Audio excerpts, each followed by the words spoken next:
Olá, boa noite, sejam todos bem-vindos ao programa Troca de Ideias com o professor Mário Beni. Uma terça-feira gelada aqui em Santa Catarina. O inverno chegou mais cedo aqui. Temperatura agora em torno dos 14 graus e garoando. Recebemos hoje o professor, mestre Zacarias Alexandre Nassar, ou doutor Zacarias Alexandre Nassar, pelo seu título de advogado, presidente da Comissão Estadual de Direito Aplicado ao Turismo na OAB de Santa Catarina, aliás, tema da nossa live.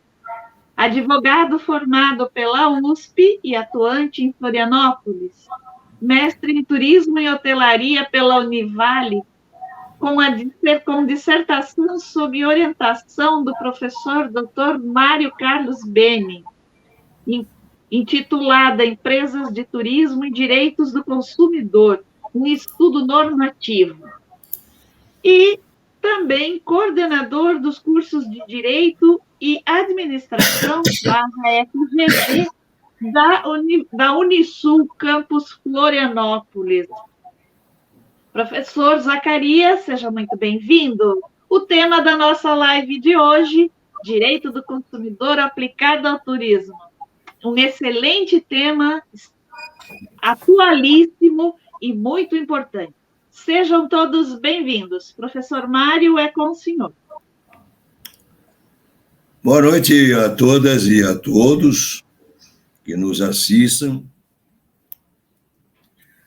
nesse espaço de convergência, de ideação e de compartilhamento.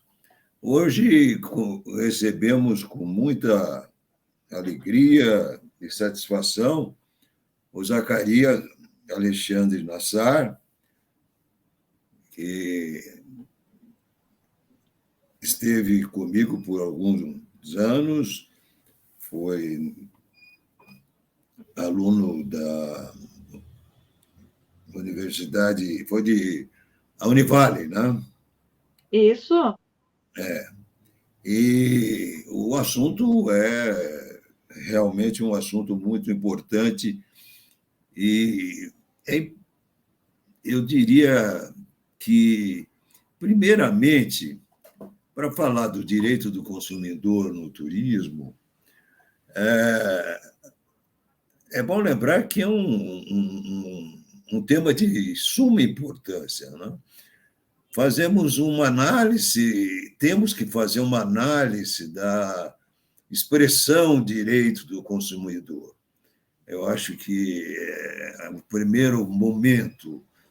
Então, esta é uma nomenclatura um tanto infeliz pelas seguintes razões. A relação de consumo ela é bilateral e ambas as partes assumem obrigações e faculdades, direitos e deveres.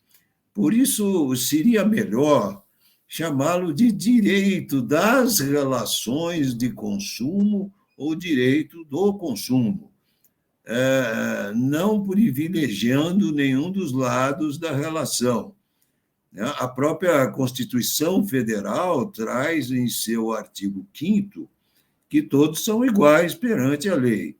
Então, mediante a simples análise que fica bem claro, é que os conceitos de consumidor e fornecedor são muito mais amplos e trazem consigo muitas dúvidas acerca de uma definição e utilização. A dúvida principal, mais importante que surge, é no que diz a respeito à definição de consumidor, dá-se com a relação à palavra destinatário final, de uma importância para a determinação dessa figura. O destinatário final é o consumidor que adquire ou utiliza produtos ou serviços e benefício próprio. Ou seja, a quem busca a satisfação de suas necessidades pessoal, no caso de pessoa, física ou eventualmente desvinculada da atividade básica, que, se tratando de pessoa jurídica, fazendo um uso de um produto de serviço, sem ter o interesse de repassar a terceiros. Caso este produto eventual e eventual serviço seja repassado a um terceiro mediante remuneração, inexiste a figura do consumidor e surge imediatamente a do fornecedor. Depois de identificado as duas partes essenciais de uma relação de consumo, que surgem dentro de um negócio jurídico, cabe aferir se existe uma relação entre estas, verificada uma relação jurídica entre as partes e existindo o fornecedor de um lado e o consumidor do outro, está perfeitamente configuradas as relações de consumo. Sendo uma relação de consumo, todos os fornecedores respondem pelo descumprimento contratual de todos os outros. É a chamada responsabilidade solidária. O princípio da solidariedade legal, em se tratando do contrato celebrado por fornecedores de serviços turísticos, confere ao consumidor turista o direito à reparação em caso de não cumprimento da obrigação afastada à hipótese de repartição de responsabilidade. Se, por exemplo, a operadora descumprir o contrato, a agência também responde pelo não cumprimento. O contrato, em linhas gerais, é um acordo em que as pessoas assumem obrigações entre si, na relação entre fornecedores turísticos e turistas. É comum a utilização de contratos de adesão, que nem sempre são elaborados e escritos pelas partes. Apesar da proteção oferecida ao consumidor, deve-se ficar atento para a ideia de um direito apenas do consumidor. Leva a constantes equívocos, da mesma forma que fornecedores cometem abusos e ilegalidades, e às vezes o fazem também muitos consumidores. Qualquer fornecedor de serviços turísticos já viveu situações revoltantes. Na verdade, em que turistas mal intencionados invocam a condição de consumidores para justificar seus pleitos absurdos, tais como desistências em cima da hora, alteração fora do tempo e até argumentos subjetivos como não era o que eu queria. Estes são excessos de um direito apenas do consumidor, que provocam injustiças e prejuízos. Por isso, é de uma importância vital fixar que não são maus todos os fornecedores, que não são desonestos e nem praticam esses atos. Nem também são bons e honestos estes consumidores. Então, o consumidor realmente sofreu por um longo tempo a inércia do Estado no que tange à sua proteção. Porém, o Código de Defesa do Consumidor, que está vigente há 31 anos, a lei é de 11 de março de 1991, já permitindo que se busque um equilíbrio para que se atinja o bem maior que é a justiça. A administração de operações de serviço é uma atividade que está relacionada ao serviço que será prestado e como será fornecido ao cliente. Envolve entender as necessidades do cliente, gerenciar os processos de prestação de serviços, assegurar que os objetivos sejam atendidos e prestar atenção à melhoria contínua dos serviços. Já serviços de turismo são aqueles oferecidos por empresas de turismo, que criam produtos turísticos, produtos estes que resultam no trabalho de muitas empresas, pois dificilmente uma única empresa elabora por si só o produto final do consumidor. Empresas de turismo são aquelas que produzem qualquer espécie de prestação material e de serviços que servem diretamente à satisfação das necessidades dos turistas, que durante a distribuição desses bens e serviços entra em contato direto com eles numa estrutura básica de princípios e serviços de algumas empresas que compõem o processo de distribuição turística. São geralmente as agências de viagens ou operadoras turísticas que correspondem ao conceito basicamente de operadoras turísticas. Já as agências de viagens têm uma função de maneira mais satisfatória possível. A agência de viagens, pela sua organização pessoal, especializado em informações disponíveis, proporciona ao cliente todos os elementos para a realização de viagens seguras e bem organizadas. Então, dentro dessas estruturas de serviços turísticos, ainda se tem a empresa hoteleira, que compõe a oferta de serviços em turismo.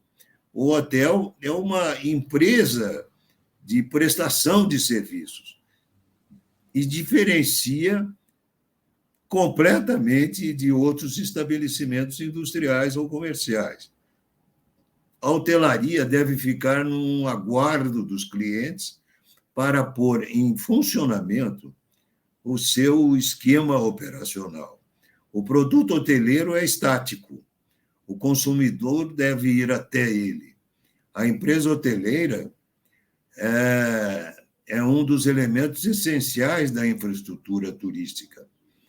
É ela que pratica o espírito da hospitalidade verdadeira e constitui um dos suportes básicos para o desenvolvimento do turismo num país. Ainda se tem, entre outras, as empresas de transporte, não só de deslocamento do local de origem para o local de destino, mas no próprio local do destino, que pode ser ferroviário, marítimo, fluvial, lacustre, rodoviário e soberanamente aéreo, nas viagens internacionais. Uma das estratégias competitivas em serviços é o ato de tornar tangível ou intangível. Ou seja, é preciso, ao mencionar o alto grau de intangibilidade contida no conceito de serviço, trazem como tarefa-chave para seus administradores a tentativa de encontrar meios de fornecer indícios físicos para o cliente que reforcem valores de conceito. Por exemplo, um hotel de luxo contém em seu conceito muito mais do que um serviço e alimento de qualidade superior. Ele deseja criar um ambiente para seus hóspedes de verdadeira hospitalidade, onde eles se juntam à vontade e em que os seus desejos possam ser atendidos rapidamente. Alguns indícios tangíveis para apoiar esse conceito incluem toda uma decoração de fino trato, cuidadosamente elaborado, telefones para solicitação, comunicação, ajuda ou reclamação, funcionários uniformizados para serem facilmente reconhecidos e assim abordados. Outra questão significativa é a qualidade em serviços, que é muito importante quando se trata do direito do consumidor, como será visto no ponto seguinte.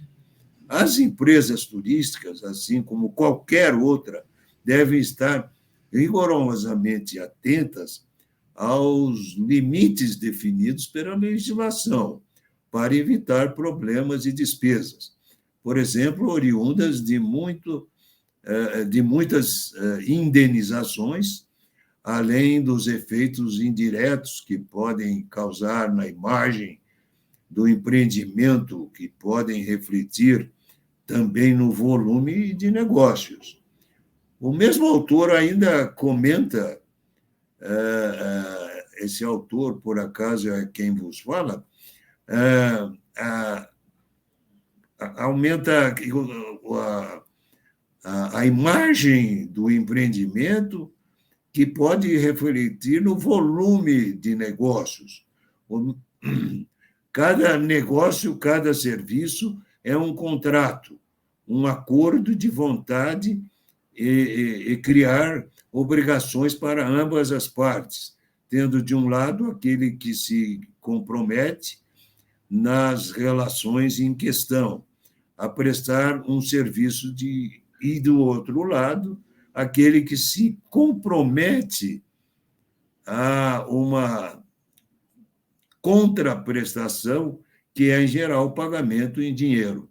As transações que o marketing tem por objeto de estudo, orientando-se pelo estímulo da demanda e a busca de satisfação de cada cliente. São, para o direito, contratos que estão submetidos a regras jurídicas definidas, localizadas no Código Civil, especialmente no Código de Defesa do Consumidor.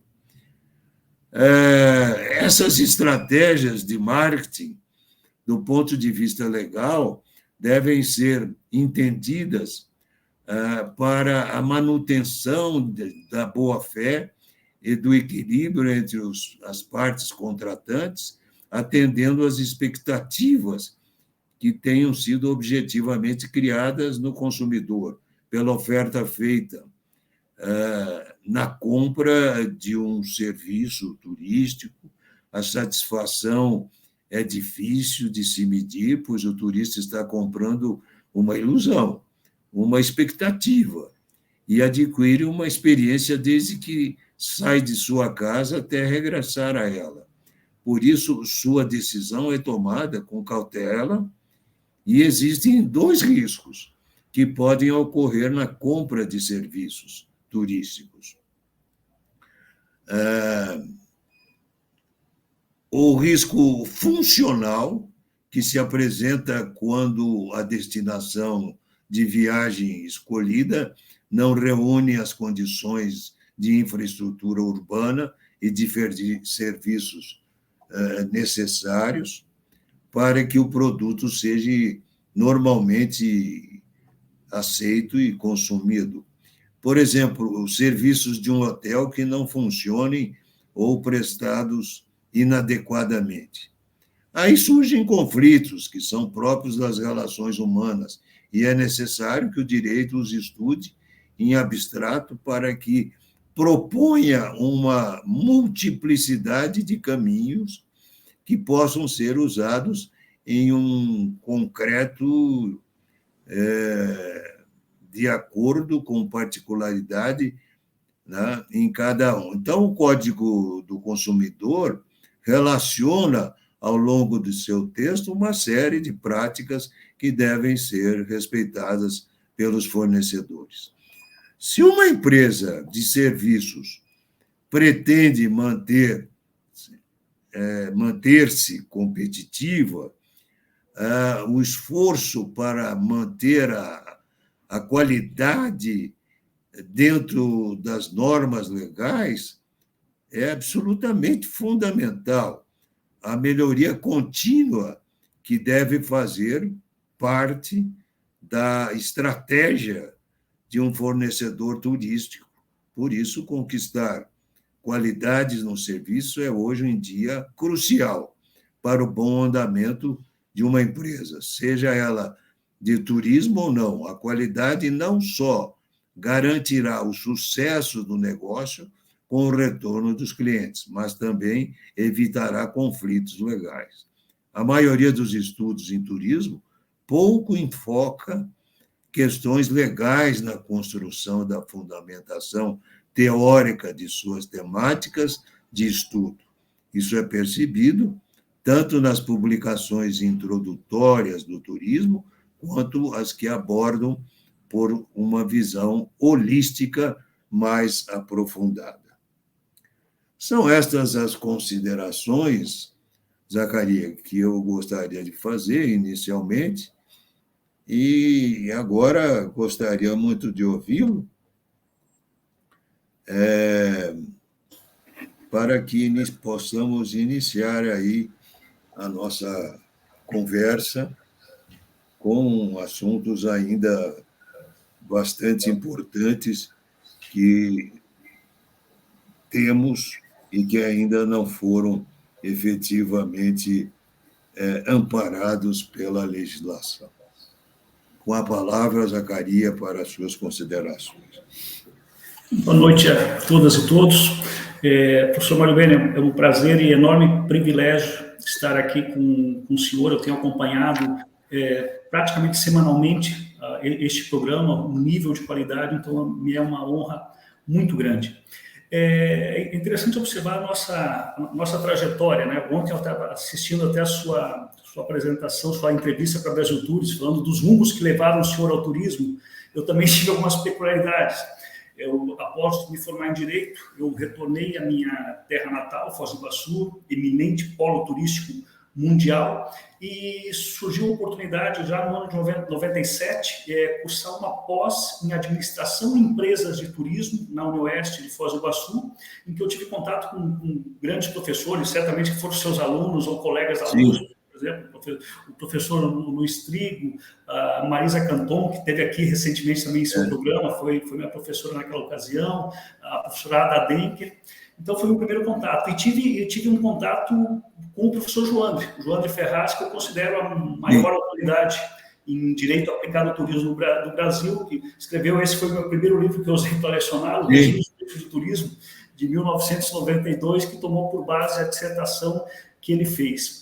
Eu vim para Florianópolis em 2000, e o objetivo meu currículo constava apenas, quero ser professor de Direito para curso de Turismo e Hotelaria. E logo eu entrei para a Unisul, universidade que tem sede em Tubarão, mas tem um grande campus aqui na Grande Florianópolis, e onde eu estou até hoje. Então, eu comecei como professor de Direito, logo assumi a coordenação do curso de Turismo, porque na época era Turismo, Hotelaria e Gastronomia, eram 3 habilitações. Isso me fez interessar em cursar o mestrado em Turismo e Hotelaria pela Univale, algo que eu fiz entre 2001 e 2002, onde eu tive o privilégio de ter aula com o senhor sobre a disciplina de Análise Estrutural do Turismo, e tive um privilégio ainda maior de ter o senhor como meu orientador de mestrado. Juntos, nós realizamos esse estudo, que resultou em 2002 na dissertação Empresas de Turismo e Direito do Consumidor, um estudo normativo, em que nós pegamos todo o histórico Código do Consumidor, e depois tentamos fazer uma um comentário do Código do Consumidor aplicado às empresas de turismo, como o senhor bem mencionou na sua fala. A partir daí, minha carreira começou a se voltar mais para a gestão. Eu passei a ser coordenador do curso de Direito também, junto com o turismo, até que eu fui diretor aqui de todo o campus da Grande Florianópolis, de 2017 a 21. Desvinculei-me da função ano passado, o que me fez voltar mais fortemente à advocacia. Nunca deixei de advogar, mas mais fortemente à advocacia. E paralelo a isso, eu fui convidado pela presidente da OAB, que tomou posse agora, a professora Cláudia Prudêncio, ela sabendo desse meu histórico, que resgatou isso e me convidou para assumir a Comissão de Direito Aplicado ao Turismo na OAB. É uma comissão que começou recentemente, há poucos meses, e que nós estamos tendo esses desafios de tratar da legislação turística sob o prisma público, na esfera do planejamento turístico, e também na esfera privada, que vai envolver aí certamente direito do consumidor e direito do trabalho principalmente. Então, eu diria, professor, que se fôssemos analisar o direito aplicado ao turismo, só antes de entrar no consumidor, ele teve a sua primeira norma mais forte, que a gente passou a poder falar de Política Nacional de Turismo, no Decreto 55 de 1966. É ali que desencadeou o turismo como legislação. Na década de 80, sobretudo de 1980 a 88, houve uma série de regulamentações setoriais, vindas da Embratur ou do Conselho Nacional de Turismo, então que regulava realmente normas de consumo, dando obrigações. Tem uma série para as empresas hoteleiras, para as agências de turismo, organizadoras de evento, recreação e lazer. Então, acho que foi uma primeira gênese dos direitos da relação de consumo, como o senhor bem falou, não do consumidor, aplicado ao turismo. Outro marco muito importante, antes de entrarmos no Código de Consumidores especificamente, é com a Constituição Federal de 1988. A Constituição trouxe, dentro dos princípios gerais da atividade econômica, ela diz em seu artigo 180 que a União, os estados, o Distrito Federal e os municípios promoverão e incentivarão o turismo como fator de desenvolvimento social e econômico. É uma norma programática, uma norma sem sanção, mas dá um direcionamento da obrigação do poder público de incentivar o turismo como fator de desenvolvimento social e econômico. 2 anos depois, é publicado o Código do Consumidor, de 1990, que entra em vigor na prática em 1991, que passou a regular de forma, à época, muito moderna, as relações de consumo. Mas, como o senhor bem disse na introdução, ele tem um princípio básico, é o princípio da hipossuficiência do consumidor. Considerar o consumidor como de menor grau de instrução na própria relação econômica e lhe dar uma série muito grande de direitos. Então, começando ali pelo próprio conceito do consumidor, que o senhor também falou, está previsto no artigo 2º, o consumidor é aquela pessoa física ou jurídica que adquire ou utiliza, é importante esse verbo, não só aquele que compra, mas aquele que ganha. Ganhou de presente um serviço turístico, ele também é consumidor, desde que utilizando como destinatário final. Então, há esse conceito, como o senhor falou também, agência de turismo que compra um pacote da operadora, a operadora que compra um serviço receptivo local, nenhum desses são consumidores. Consumidor é só o destinatário final. Então, nós temos as empresas de turismo como eminentemente prestadoras de serviços, também ao fornecimento de produtos, se a gente pensar no ramo da alimentação, são fornecedores à luz da lei.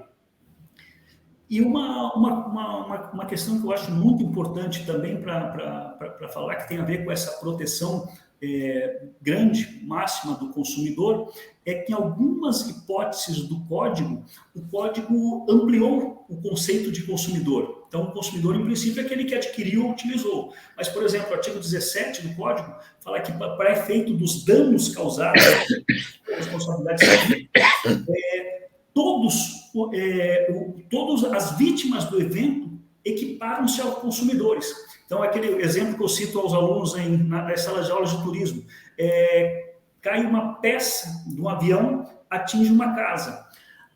O proprietário da casa que teve sua casa com dano não fez nenhum contrato de transporte com aquela empresa aérea dona do avião, talvez nunca andou de avião, mas para efeitos da legislação, ele é um consumidor, apenas porque foi vítima de um evento causado por um prestador de serviço.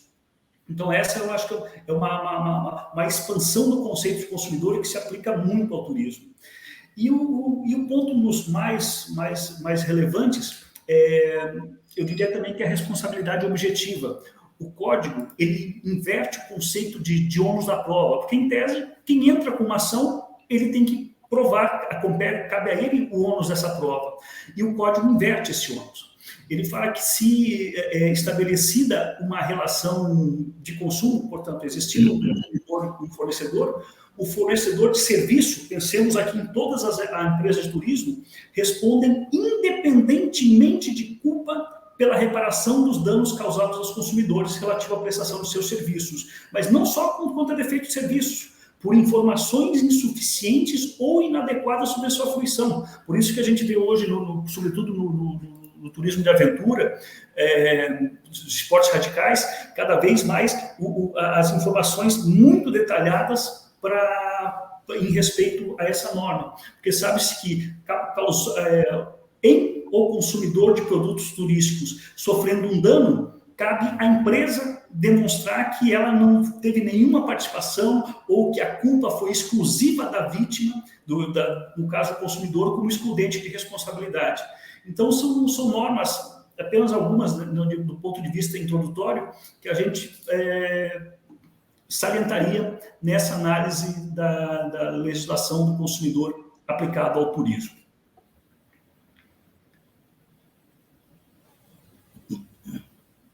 Muito bom, Zacarias. Você complementou com muita propriedade. E eu gostaria agora de ir um pouco mais a fundo numa questão, e ouvi-lo sobre isso, que não diz respeito ao consumidor final, ao turista, mas diz respeito ao turismo como um todo, principalmente as políticas públicas de turismo. Eu digo isso porque, veja, se nós considerarmos os recursos destinados a investimentos de infraestrutura nas áreas turísticas do país, naquelas áreas vocacionadas para um processo de ocupação turística. Nós estamos falando agora na legalização dos jogos, que será um outro assunto que eu quero ouvir em seguida, mas imaginem que o governo, o Estado, precisa de recursos para investir nas destinações turísticas. É evidente que os municípios estão exauridos, absolutamente exauridos hoje nos seus recursos para investimentos de infraestrutura absolutamente necessários para desenvolver equipamentos receptivos do turismo, de acesso, de acolhimento, enfim, de todas as áreas que eventualmente estejam disponibilizadas para o consumo turístico. Então, eu vejo o Ministério de Turismo, como membro do Conselho Nacional de Turismo, eu venho lutando há anos para que nós tenhamos as nossas contas satélites para medir com rigorosa exatidão qual a contribuição efetiva do turismo na economia do país, o que está acontecendo efetivamente, ter um instantâneo fotográfico do turismo nacional em termos da sua economia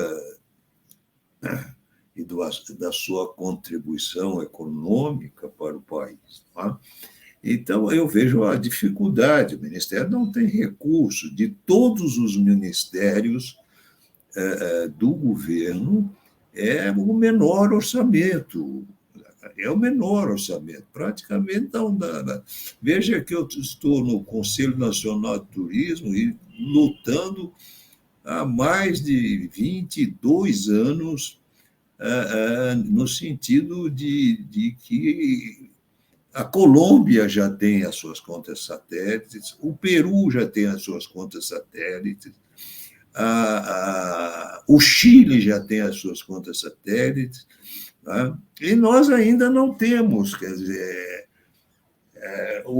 a Universidade de São Paulo, com os colegas da economia, fizemos um projeto com 10 tabelas para que fossem realmente desenvolvidas essas contas satélites, para que se tivesse um quadro real da contribuição do turismo no país, e o Ministério pura e simplesmente ignorou, não levou à frente, e simplesmente pediu ao IBGE que fizesse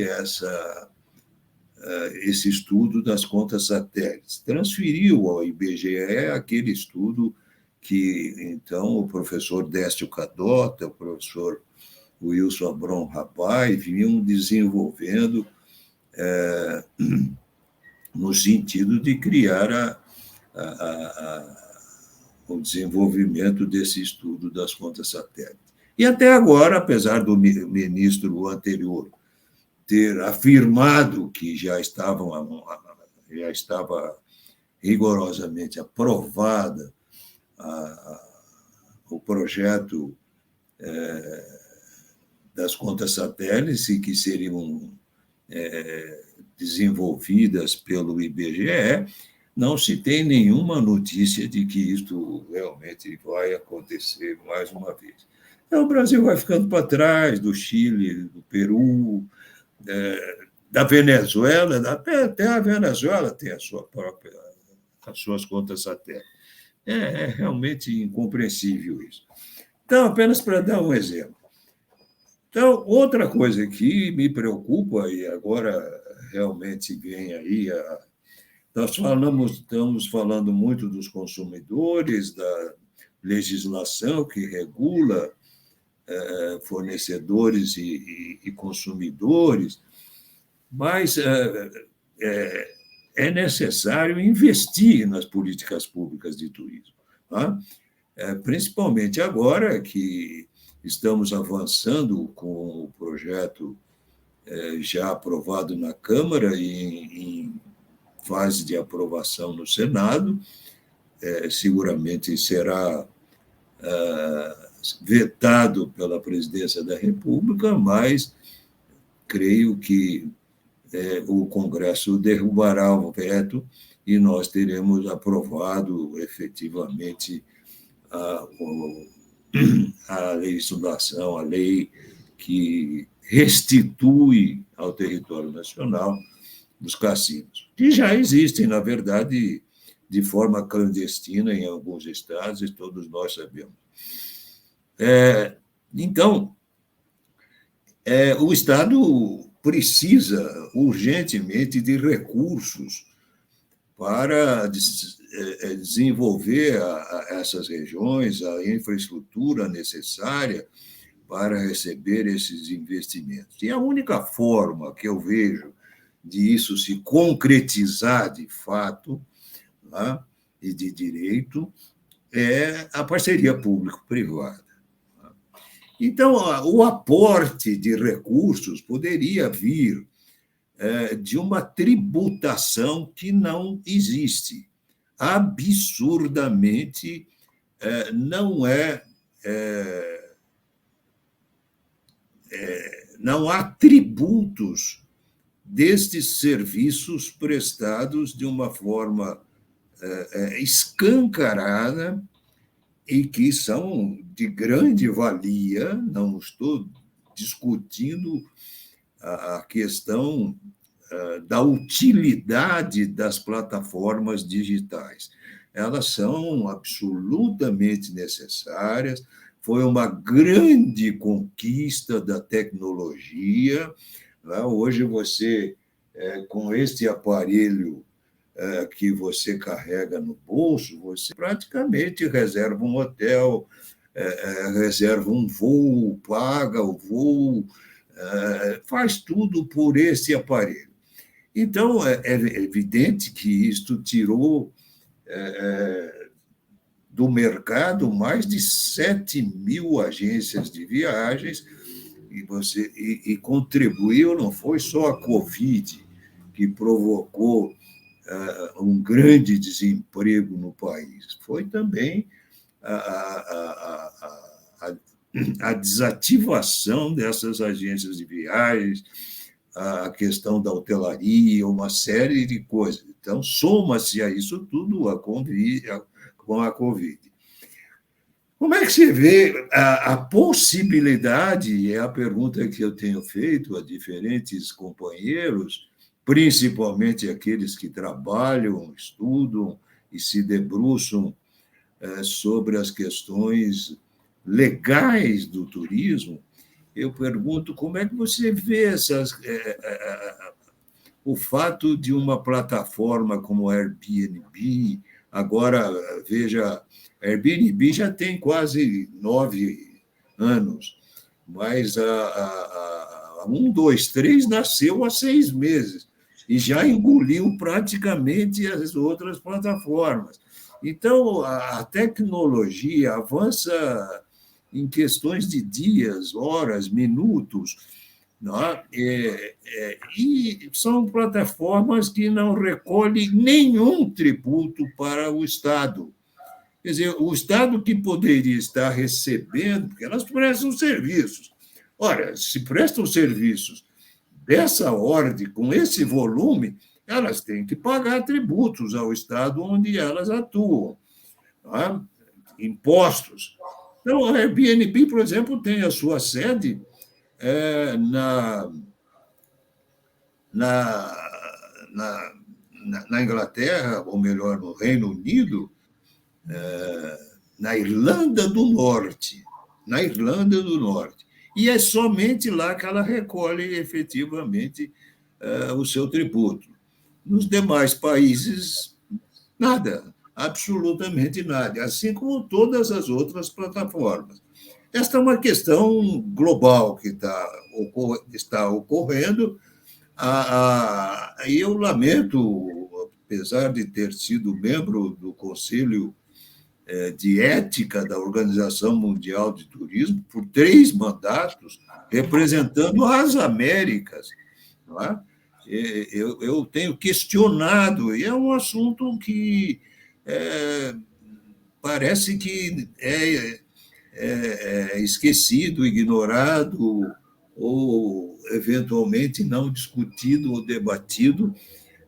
Há uma nuvem que cobre essa situação e os estados se sentem inertes, porque a própria Organização Mundial de Turismo, a qual está vinculado a Organização Mundial de Turismo, não trata desse assunto de uma forma mais rigorosa para os seus países membros. E a coisa continua. Então, veja que o aporte de recursos oriundos, vindos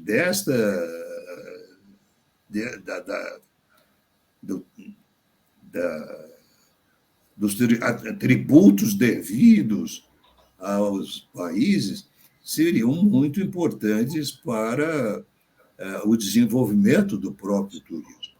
Não é? Então, eu te pergunto, como é que você vê isso? É um debate que nós teremos e você gostaria que você se juntasse a nós a partir de agora, nesse sentido, professor Carlos Torres, que está em nível internacional, cuidando disso, com mais outros colegas, não é? Vamos fazer, em breve, um debate, uma live sobre isso, porque ela é muito importante. Não é? São recursos que estão sendo acrescidos aos lucros dessas empresas. Não é? Veja que a Airbnb tentou abrir teve uma grande surpresa, porque tentou abrir o capital na Bolsa de Nova York, estimando em 150 bilhões de dólares, e chegou a 100 bilhões acima, 250 bilhões de dólares. Não é? Acabou com a maior empresa de turismo, a primeira e maior empresa de turismo do mundo, que foi a Thomas Cook, com todas as suas unidades, e assim você imagine o que aconteceu.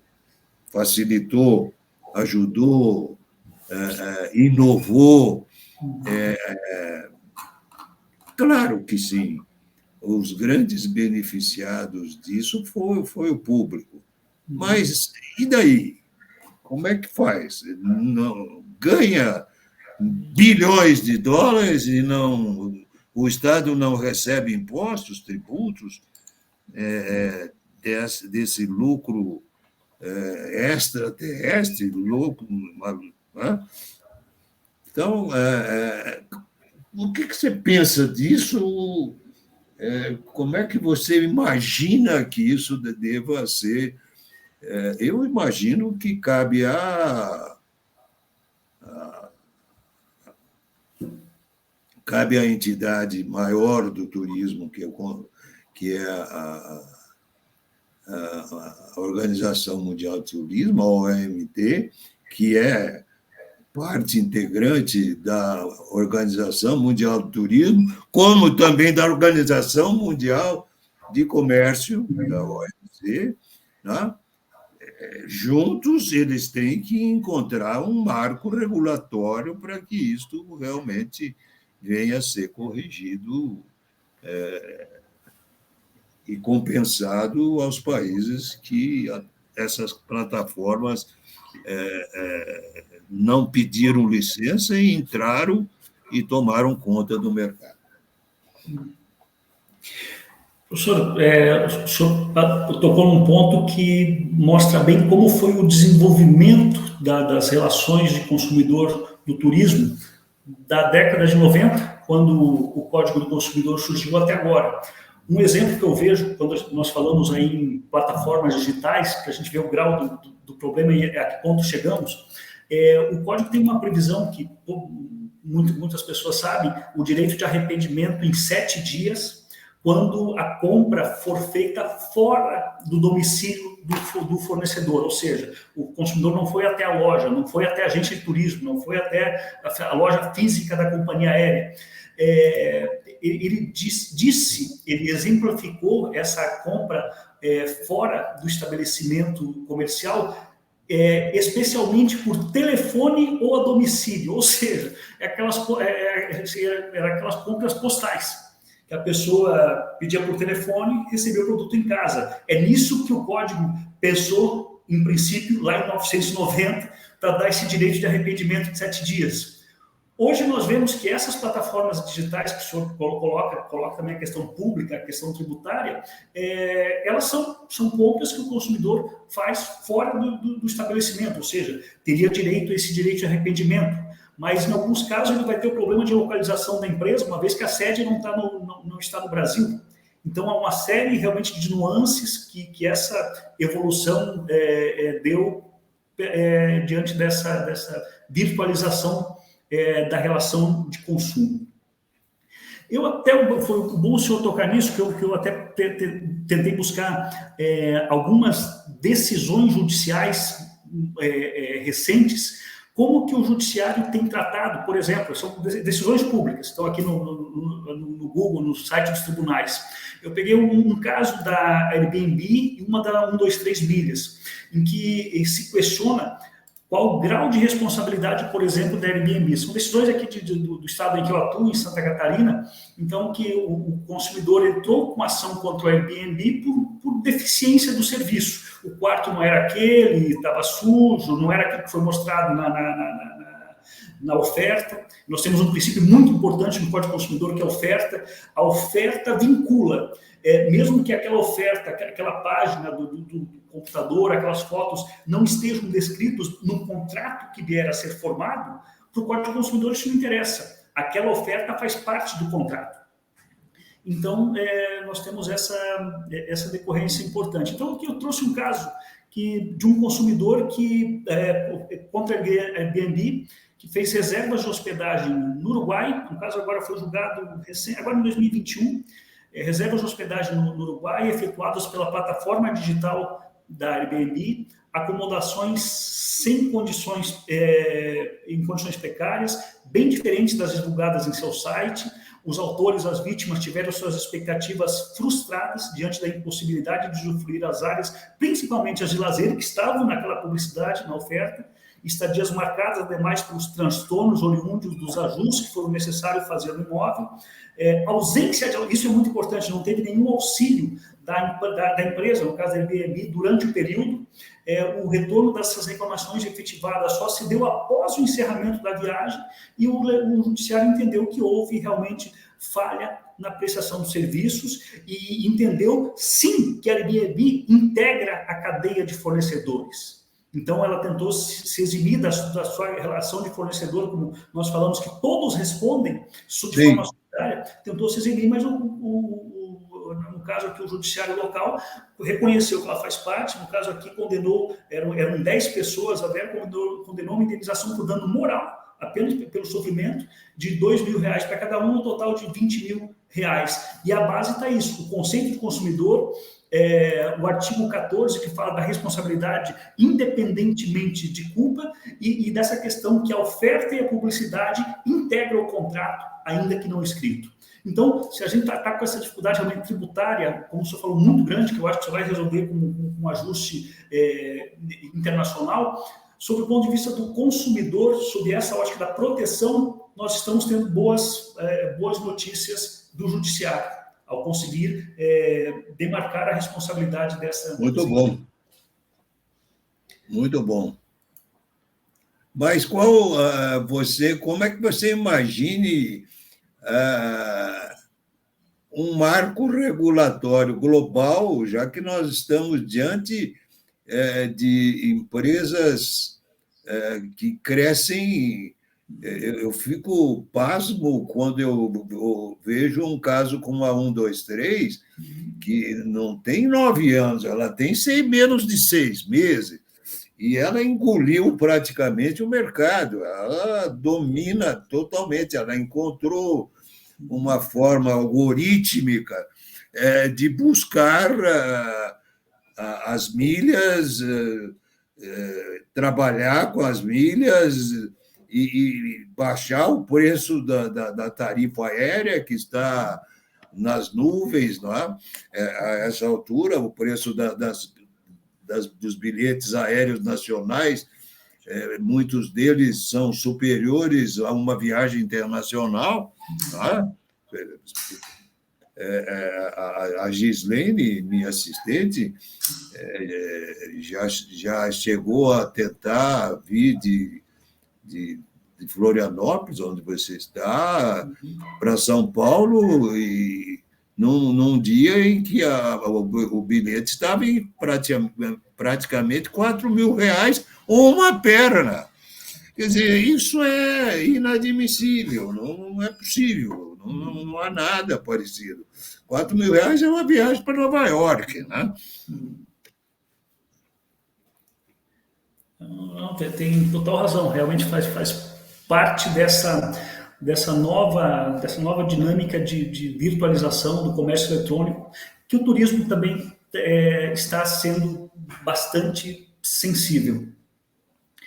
Eu traria, professor, já que o senhor falou também da 123 milhas, eu obtive um caso bastante interessante que eu gosto de usar para os alunos, para mostrar que o direito não é matemática.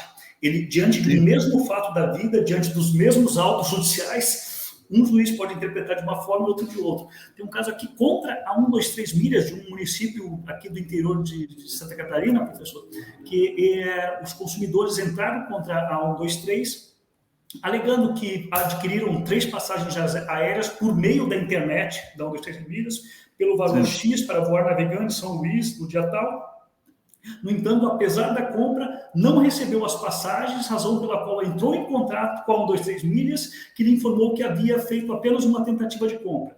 A 123 Milhas se defendeu, dizendo que, em resumo, as passagens não foram adquiridas diante da ausência de pagamento pela consumidora, bem como que não existem danos morais. Aqui nessa ação, o pedido era só dano moral, dano pelo sofrimento, pela angústia. Qual foi a decisão do juiz de primeiro grau? Ele entendeu que o consumidor não tinha razão. Ele falou, olha, a 123 Milhas presta serviço de intermediação de vendas de passagens aéreas, o consumidor escolhe o voo desejado, o consumidor efetua o pagamento prévio da passagem, e por assim por diante. Então, ela entendeu que não havia responsabilidade do 123 Milhas. Houve um recurso, a turma recursal, daí a que prova como entendimento, como direito na matemática, ela mudou o parecer do juiz de primeira instância. Ele entendeu que havia, sim, dano moral, e aqui a ementa da redação, ela fala, olha, a autora alega que houve falha na prestação do serviço pela ré, consistente na intermediação de passagens. A autora comprovou o pagamento das passagens, inclusive o atendimento prestado via WhatsApp, você vê como prova, sendo certo que a descontinuidade do processo de compra ocorreu por falha da ré, ou seja, da empresa. Houve falha na comunicação, configurando violação ao direito de informação, que eu ressaltei antes do Código do Consumidor, e o descumprimento contratual referente à devolução dos valores. Até cita-se aqui o acordo que, embora o mero descumprimento contratual, em linha geral, não configure danos morais, aqui ele entendeu que havia dano moral e condenou a 123 Milhas a indenização de R$3.000. Por ser, essa decisão retrata muito bem esse novo que o senhor coloca e vamos chegar na introdução. Você perceba, o mesmo caso, em primeira instância, a senhora não é responsável, em segundo lugar, sim. Eu acho que é aquele princípio básico que a gente aprende no primeiro ano da faculdade, o direito sempre vai seguir os fatos, né? Os fatos vêm primeiro, depois o direito tenta ajustá-los e regulá-los. Eu acho que é isso que a gente vai ver nos próximos tempos. Professor Zacarias, uma pergunta acerca, vai tocar em questões, em agências como 123 Milhas e tantas outras que trabalham com milhagens. Utilização de milhagens de consumidores para aquisição de passagens, estadias, enfim. Eu li aliás, em 2 situações, eu li 2 reportagens versando sobre o tema comercialização de milhas. Está na revista online da Panrotas, e ambas são da Latam. Uma fala sobre o alerta que a Latam fez aos clientes, que pode suspender ou banir a conta desses clientes junto à companhia, em caso de comercialização e ocorrência de problemas. E a outra é o CEO um dos CEOs da Latam, que fala justamente, vamos colocar de uma forma simples, do perigo de se comercializar essas milhas fora da empresa original. Aqui eu não estou julgando se certo, se errado, enfim, eu estou falando, me atendo ao que está nas reportagens. A TAM alerta que, no comunicado que ele mandou para os consumidores e que está na Panrotas, eles colocam assim: a venda dos pontos Latam Pass configura uma infração ao programa. O fornecimento de informações falsas ou inexatas para a realização de transações pode ser considerado fraude. Agora, o que nessa colocação deles, o que eu acho mais complicado: as informações de login, senha e número do Latam Pass são de uso pessoal, intransferível e de exclusivo conhecimento do cliente. Ou seja, o cliente tem o dever de não divulgá-las ou compartilhar por qualquer meio ou forma. Essa é uma colocação muito importante e muito séria. Se você tem uma senha, um login, no caso aqui as milhas, um banco de crédito, digamos assim, uma outra forma de moeda, o consumidor ele está fazendo algo semelhante a passar para alguém, um terceiro, a sua conta bancária e o seu login para esse terceiro acessar sua conta bancária. É essa a lógica, professor? Sua pergunta é ótima, Gisane, e muito atual. Eu separaria a posição do consumidor perante, no caso do seu exemplo, com a Latam e depois com a empresa de milhagens que comercializa. Mas vamos tratar com a Latam, porque com a Latam, que é essa que foi o objeto do contrato. Quando o consumidor ele firma o contrato, o programa de milhagens da companhia, ele firma um contrato. O que eu quero dizer é um contrato de adesão, de adesão que, inclusive, é regulado pelo Código do Consumidor, ao estabelecer que a adesão é aquele cujas cláusulas foram aprovadas pela autoridade ou, aí foi o caso, estabelecidas unilateralmente pelo fornecedor de produtos ou serviços, sem que o consumidor possa discutir ou modificar o conteúdo. Ou seja, a primeira conclusão, o consumidor firmou um contrato de adesão com o programa de milhagens da Latam. Segundo, nesse contrato, então, certamente, pela reportagem que você leu, está previsto, dentre as cláusulas desse contrato, os termos gerais, as condições, o regulamento, a proibição de um consumidor, usuário, comercializar ou ceder seus dados, etc. Vamos imaginar, aí onde vai parar, onde poderia parar no judiciário. O consumidor vendeu essas milhas e a Latam aplicou uma dessas penalidades que você leu.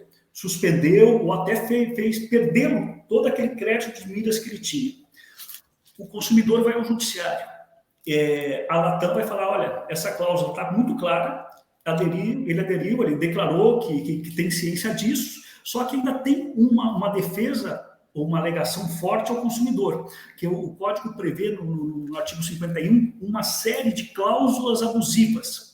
Cláusulas abusivas são aquelas que, mesmo que escritas em letras garrafais, fonte alta, se desrespeitarem aquelas cláusulas, tem uma previsão que é uma das mais genéricas, aquelas cláusulas que estabeleçam obrigações consideradas iníquas ou abusivas, se o judiciário entender nesse caso, não, as milhas são do consumidor, o juiz pode declarar aquela cláusula como nula, como de efeito nenhum, inclusive, ou seja, ele iria legalizar a venda e, além disso, aplicar penalidades contra a Latam pelo dano que foi gerado, da perda dos pontos, dos créditos, dano material, que é possível quantificar, quanto ao dano moral.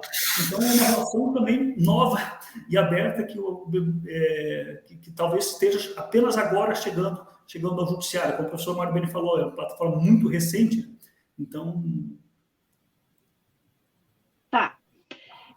Por outro lado, tem uma segunda reportagem, também da Latam, onde o diretor da Latam explica por que é proibido comercializar ou vender, né, as milhas. E aqui ele toca num ponto que eu acredito ainda mais delicado. Nós temos visto acontecer em vários níveis vazamento de informações, vazamento de dados sensíveis, dados pessoais, enfim, a gente tem visto aí. Agora deu assim uma acalmada, mas ocorreram algumas situações bastante delicadas. Então, eles alegam, aqui o diretor-geral da Latam Pass, ele alega que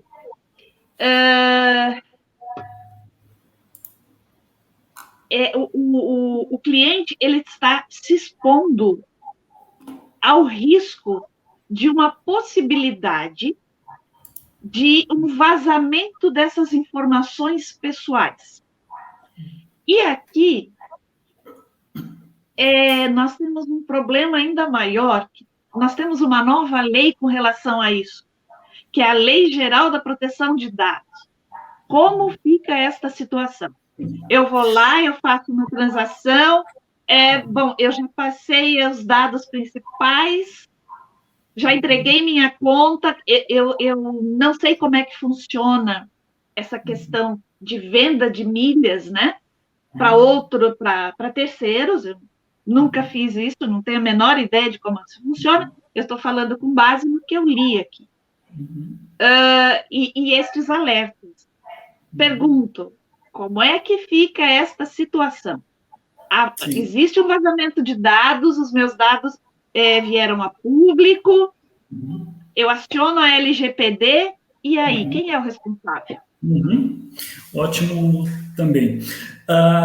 Eu acredito que essa argumentação que a companhia fez nessa primeira reportagem, ela tem um cunho psicológico de convencimento ao consumidor muito grande. Eu já falei da parte legal, que seria a discussão da legalidade daquela cláusula de impedimento de cessão de dados, mas também tem esse aspecto psicológico de mostrar ao consumidor a que ele está sujeito em caso de cessão dos dados. Eu vejo que, em princípio, não sou especialista de forma alguma em LGPD, mas a lei ela pressupõe que, se o próprio detentor dos dados, ele que é o destinatário da proteção da norma, mas se ele voluntariamente ceder, digamos, ele cedeu para a empresa de comercialização de milhas, ele está sujeito ao risco. Então, daí ele vai ter uma outra relação jurídica perante o consumidor. É ele e essa empresa comercializadora de milhas. Se ela atuou com algum erro, se dela vazou para algum lado, aí sim ele vai ter problema. Mas pela mera abertura dos dados que ela fez, eu não vejo como responsabilizá-la. E teve até um caso, Leslane, muito interessante, chegou nessas plataformas de Reclame Aqui, que eu até pesquisei recentemente, um consumidor reclamando contra, no caso, aqui foi a própria 123. Só hoje recebi 2 e-mails em 2 e-mails diferentes. Nunca autorizei nem me cadastrei nesse site. Já ouviram falar em LGPD? Posso processar? Ou seja, o caso aqui é diferente daquele que você falou, porque aqui é a própria empresa de milhas, ela que pesquisou o e-mail. E ela responde aqui, para a gente ver a dinâmica dessa relação. Olá, eu sou fulano de tal, sou responsável de qualidade pela empresa. Inicialmente informamos que seu questionamento versa sobre e-mails enviados. Nossa base de dados conta com e-mails cadastrados em nosso site apenas. Esses e-mails são registrados quando a busca é realizada em nosso site por nossos serviços. Para que não receba mais mensagens, clique na opção de descadastrar, etc. Ou seja, aqui me parece aí que tem um comportamento mais perigoso em termos de legalidade da empresa, que não foi o consumidor que cedeu os seus dados. Mas então realmente está diante desse novo mundo que nós vivemos de relações. Como se comportar numa situação dessa? Que orientação você daria para o consumidor? Claro, todo mundo quer viajar, o professor já falou que eu fui olhar as passagens chegaram às menos R$4.000 daqui a São Paulo. Vale lembrar que são 50 minutos de voo. Sim, um valor. Brincadeirinha, com esse valor eu vou para qualquer lugar da América do Sul, até mesmo para a Europa, né? Mas, enfim, num país onde nós temos 2 modais de transporte principal para passageiro, que é o terrestre e o aéreo, a coisa fica em suspenso. Mas como lidar? É um jogo muito complicado, porque o marketing é muito grande, digamos que o desejo de viajar é muito grande, e ao se oferecer essas facilidades, você está dizendo para o futuro consumidor, olha, se você tem milhas, compra com a gente, tal. Como se proteger? Porque, além de tudo isso, se der algum problema, e você sabe que a lei de Murphy, ela é atuante. Extraviou bagagem, atrasou voo cancelado. Eu comprei minha passagem pelo site tal.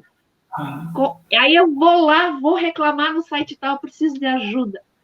Você fica pendurado no telefone, eles não resolvem, você tem... Não é que nem resolve, eles nem te atendem. Como fica?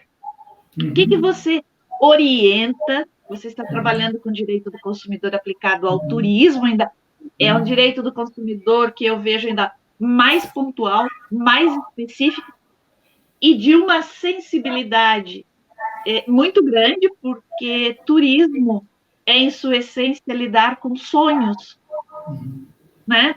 Porque, eu vou comprar uma passagem, eu vou viajar, eu vou conhecer, sei lá, eu vou conhecer o Rio de Janeiro.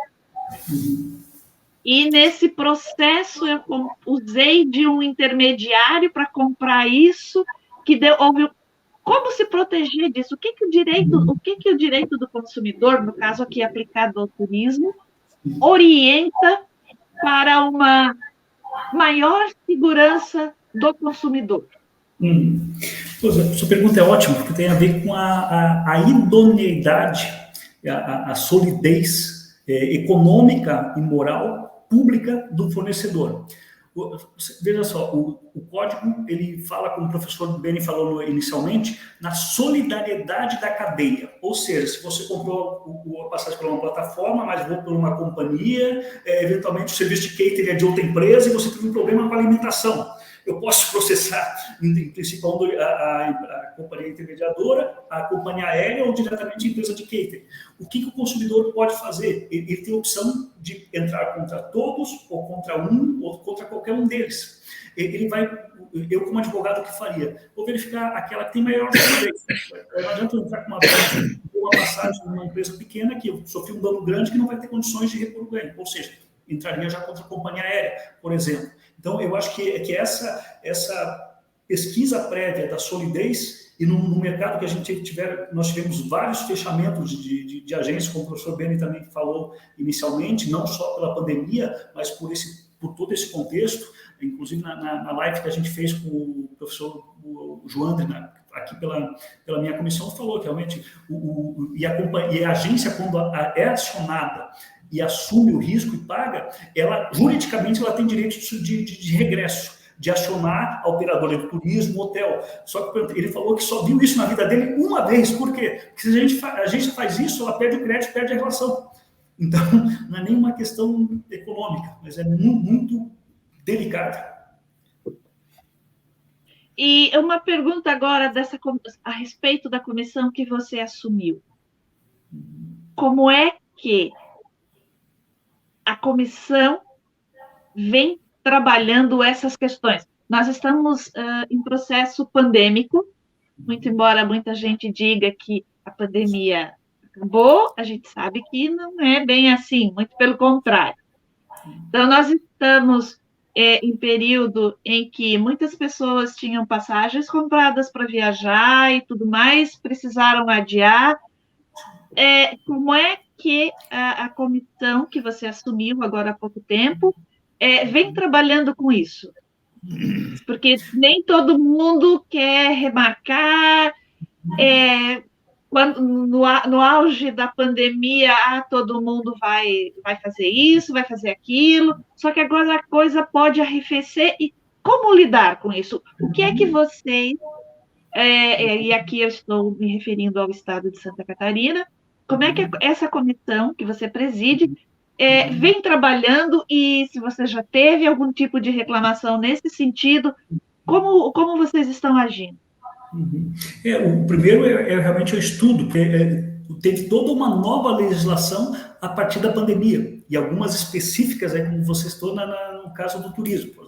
E lá em 2020, logo no começo, houve uma medida emergencial, a Lei 14.034 de 2020, que depois foi alterada em 2021, que flexibilizava as regras, ou seja, não dava todo o direito ao consumidor, mas também entendia que o fornecedor, no caso, sobretudo as companhias aéreas, os hotéis, praticamente estagnaram, aí no mínimo 3 meses. Hoje já não, a situação a situação legal está um pouco mais equilibrada, porque a partir de 1º de janeiro desse ano, voltaram a valer as regras anteriores à crise sanitária, inclusive com os prazos, períodos de reembolso, tem todo um deparo, que era antes, até 31 de dezembro de 21 e após de 1º de janeiro. Quanto à comissão especificamente, eu até agradeço a tua pergunta, porque em razão desse início dos trabalhos, essa é uma legislação federal, então que pouco nós poderíamos propor alterações, etc. Mas um dos papéis e das atribuições ao consumidor é essa sensibilização, inclusive, eventualmente, formatar cartilhas de turismo, cartilhas tanto aos órgãos, às empresas, quanto ao próprio consumidor de serviço turístico, e também uma esfera que eu pouco atuo, mas na área pública, de planejamento e organização do turismo junto às agências de fomento, às secretarias de turismo municipais e estadual, e assim por diante. Eu pergunto isso porque as pessoas, nós, enquanto consumidores, em muitas situações, nós não nos manifestamos para cobrar quando alguma coisa não foi entregue ou acontece fora daquilo previsto. Eu já ouvi muitas vezes, eu não vou fazer isso porque dá muito trabalho, eu não sei por onde começar. Eu passei por uma situação agora recente em que eu fiz valer meus direitos de consumidora. Espera aí, você não me fornece um serviço, você me manda a conta, eu saio do seu serviço e você continua me mandando conta? Espera aí, tem uma coisa errada.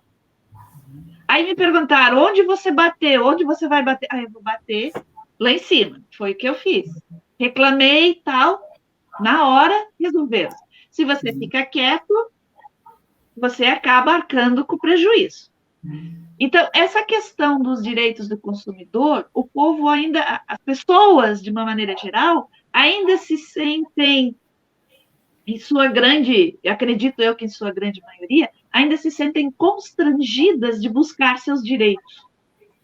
Por quê? Porque eu comprei de alguém, eu comprei de um hotel, o quarto não foi legal. Mas eu vou entrar contra o hotel? Poxa, quem sou eu? Eu sou ninguém, digamos assim, para brigar com o hotel que tem dinheiro, isso e aquilo. Então, essa questão de você de existir uma comissão de defesa do consumidor aplicada ao turismo, eu acho que isso é muito, muito importante, né? E precisa ser colocada, porque o consumidor precisa entender. E aqui eu vou colocar, enquanto eu, pessoa física, eu sei que para cada direito que eu tenho um dever. Né? E para cada dever que eu tenho um direito. Só que colocar isso e saber onde procurar esse meu direito, este meu dever, às vezes é complicado. E eu acredito que essa comissão, as pessoas precisam, que fazem uso do turismo, elas precisam entender que existe e saber a sua atuação. Assim, eu vejo, quando você me fala Comissão de Direitos do Consumidor aplicada ao turismo, eu digo, opa, então, se eu tiver algum problema nessa área, eu sei onde ir. Só que eu preciso saber me comportar também, né? Porque senão vai dar um probleminha chamado inversão do ônus da prova aí, que corrijam os dois que são... Me diz uma coisa, a institucionalização dessa comissão, ela está em nível comunitário ou ela está em nível da universidade só, acadêmica? Isso não, essa que eu presido é da própria OAB, estadual. Então, da OAB. A seccional ela tem 110 comissões temáticas, e uma delas que estava até um pouco parada. Mas é a OAB de Santa Catarina ou já chegou na OAB nacional? Ainda não, mas é uma das nossas buscas para os próximos anos. Inclusive, uma dessas, entre as comissões, tem a nossa, que é de direito aplicado ao turismo, e tem outra de direito do consumidor, especificamente sobre direito do consumidor. O Rio de Janeiro, eu recebi outro dia a notícia de um colega da Universidade do Rio de Janeiro, Nacional do Rio de Janeiro, é de Niterói. Universidade Federal do Rio de Janeiro, o NFRJ, isso mesmo. Ele foi convidado também recentemente para integrar uma comissão da OAB do Rio de Janeiro, do estado do Rio. Exatamente. Então, tem esse aspecto. E a nossa tentativa é estadualizar as ações da comissão, por todo o estado, não só... Muito importante isso. O ideal seria mandar... Zacarias, isso teria que partir, talvez, do Congresso, mandar para o Congresso, talvez o Senado ou a Câmara, para que isso seja regulamentado numa proposta de emenda constitucional ou, eventualmente, não sei, um projeto de lei instituindo isso oficialmente em todos os estados. Sim, verdade, professor. E para efeito de conclusão, eu gostaria só de aproveitar a fala que a Gislaine fez das pessoas que eventualmente são lesadas e na hora se sentem querer acionar, mas vão desistindo ao longo do tempo. Isso por exemplo, aqui que eu fecharia, a prática do overbooking pelas empresas aéreas. Muito embora seja uma prática que contabilmente, em termos de gestão, se justifique, mas perante o consumidor, não tem nada que justifique o consumidor com passagem confirmada de não conseguir fazer seu check-in porque eu vou estar lotado. E por que, além desse fator econômico, por que continua sendo feito? Porque a companhia aérea conta com isso que a Gislaine falou. Poucas as pessoas que tiveram tal lesão de direito vão acionar, ou seja, continua valendo a pena, inclusive economicamente, práticas como tais. Muito bom. Gislaine, temos perguntas? Não, as perguntas que tinham para fazer, as mais cabeludas aqui, eu acho que eu já fiz. Né? Como sempre, as perguntas que muita gente quer fazer, mas não faz, porque a pergunta é boba, a pergunta é isso, porque é aquilo, então eu já entro e faço. A gente sabe que tem gente assistindo aqui, por exemplo, tem o pessoal da Exagroup aqui, Exagroup Canadá, e tem outras pessoas aqui, mas eles ficam quietinhos, não fazem as perguntas. Então, assim, a gente vai... eu vou posicionando e fazendo as perguntas, mas a gente não tem mais nenhuma aqui, não, a não ser que o senhor ainda tenha aí, professor. Não, eu acho que já estamos praticamente a 10 minutos do término. Eu queria solicitar ao Zacarias, se ele tivesse algumas considerações finais, por favor, é a hora. Não, essa questão. Primeiro, inicialmente, agradecer muito o gentil convite do senhor e da Gislaine por estar aqui, manter-me plenamente à disposição, não só em termos profissionais da comissão da OAB, mas também em termos acadêmicos. Eu acho que é um campo que ainda está muito aberto para ser discutido. Realmente, desde da obra do professor Joandre até hoje, vários autores muito bons surgiram. Aqui um livro que eu gosto muito, Direito e Turismo, foi feita uma análise sobre vários ramos do direito aplicados ao turismo, inclusive plataformas eletrônicas, mas nós temos um campo muito grande para explorar de estudos. E gostaria de deixar aqui o convite em datas, nós agendarmos para que o senhor também e a Gislaine participem de uma live da nossa Comissão de Direito Aplicado ao Turismo da OAB de Santa Catarina. Nós temos aí 3 anos de gestão e certamente já temos um pedido da nossa presidente. Um prazer. Fazermos um evento presencial, quem sabe o senhor possa estar aqui conosco. Eu gostaria de participar dessa live, sim, mas logo mais, eu não sei, a Gislaine está esperando o retorno Como nós vamos fazer uma live internacional e você já está convidado, com o Joandre e o Carlos Torres? O professor Carlos Torres, eu quero ver se consigo ainda viabilizar isso o mais breve possível. Você já fica também atento, porque será convidado, porque esse é um assunto que realmente eu sinto que o pessoal está patinando, mas não chega a lugar nenhum. Tá? As coisas estão complicadas, envolve aí a Organização Mundial do Comércio, a Organização Mundial de Turismo, a própria ONU, e as coisas estão acontecendo, e atropelando. É difícil a legislação acompanhar as conquistas da informatização. Né? Essa é uma tarefa que, efetivamente,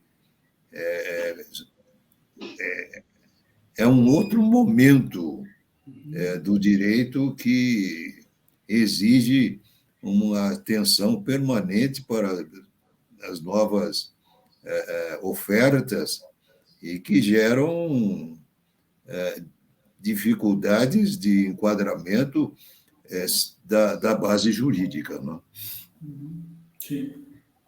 Mas, de qualquer forma, eu acho que foi muito proveitoso, agradeço muito e fiquei muito feliz de poder voltar a esse assunto, debater, e acho que temos que avançar. De repente, o Brasil, Portugal e outros países que estão atentos com essa situação, preocupados, como eu creio que todos os países estão seriamente preocupados. A Arábia Saudita já deu um passo mais ousado, ele pura e simplesmente proibiu essas plataformas atuarem no espaço regional, no território da Arábia Saudita, até que se esclareça efetivamente essa situação. Né?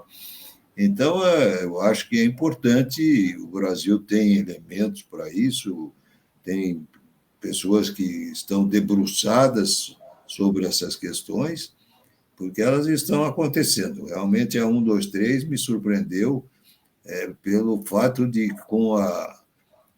da rapidez com que ela se agigantou. Gislaine?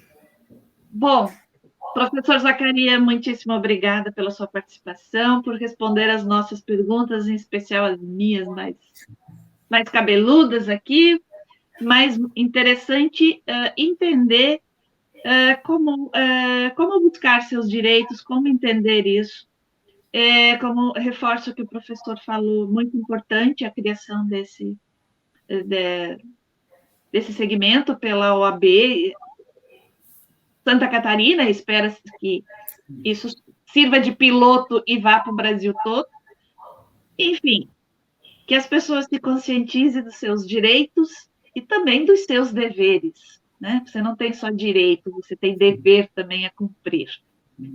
E eu agradeço a participação de todos que estiveram aqui conosco, principalmente aqui no sul do Brasil, né? Uma noite gelada, professor Zacarias, 14 graus está fazendo agora, e, segundo consta aqui, está chovendo em algumas regiões.